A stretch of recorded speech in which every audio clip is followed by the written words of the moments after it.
وهم دول اللي فعلا احنا نتمنى نبقى زيهم او نعمل اي حاجة زيهم.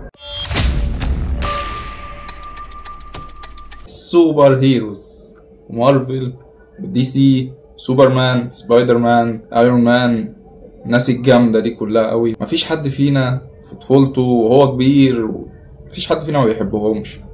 ولكن في حاجة انا حابب اتكلم فيها. الناس دول بيتقال ان هم سوبر هيروز وان هم ابطال خارقين ونفسنا ان احنا نبقى زيهم.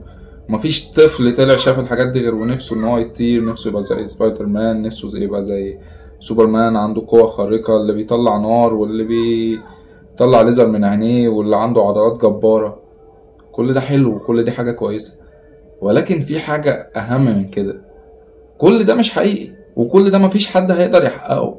مفيش حد هيقدر ان هو يكون عنده القوة الخارقة او الحاجة الواو اللي زي اللي عندهم. احنا خدنا الناس دي ان هي مثل اعلى لينا، ويا سلام ان احنا نبقى زيهم ونفسنا نبقى زيهم في الشكل، في اللبس، في طريقة الكلام، في كل الكلام ده، ويا ريت لو عندنا القدرات الخارقة بتاعتهم.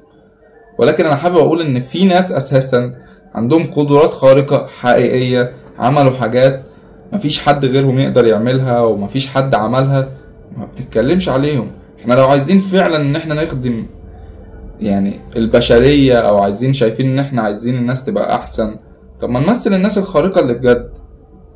احنا في ناس عندنا في العالم كله ناس فعلا خارقة، محدش بيتكلم عنهم ليه عايزين نخلق صورة خيالية ونخلي الاطفال تحبها وتبقى نفسهم يبقوا زيهم، والكبار والشباب كلنا يا ريت يبقى عندنا ده. نبعد عن الحاجات الخارقة فعلا اللي بجد. احنا في ناس فعلا ابطال بيعملوا حاجات خارقة وحاجات غير عادية بالمرة، مفيش حد بيتكلم عنها. ليه بتبيعوا لنا الوهم ونخلي اجيال طالعة نفسها تبقى زي ناس مش موجودة اصلا؟ فانا في سلسلة الفيديوهات دي ان شاء الله ربنا يكرمني ويوفقني، هحاول على قد ما اقدر ان انا اتكلم عن ناس فعلا سوبر هيروز وما حدش يتكلم عنهم، او حتى لو حد اتكلم عنهم يتكلم عنهم تاني، ويبقوا هم دول فعلا الحاجة اللي احنا او الناس اللي احنا المفروض ناخدهم مثل اعلى لينا. مش ان احنا ناخد شوية ناس بيعملوا حلقات وبيتشقلبوا واحنا فاكرين ان هم جامدين. دول مش ناس جامدين.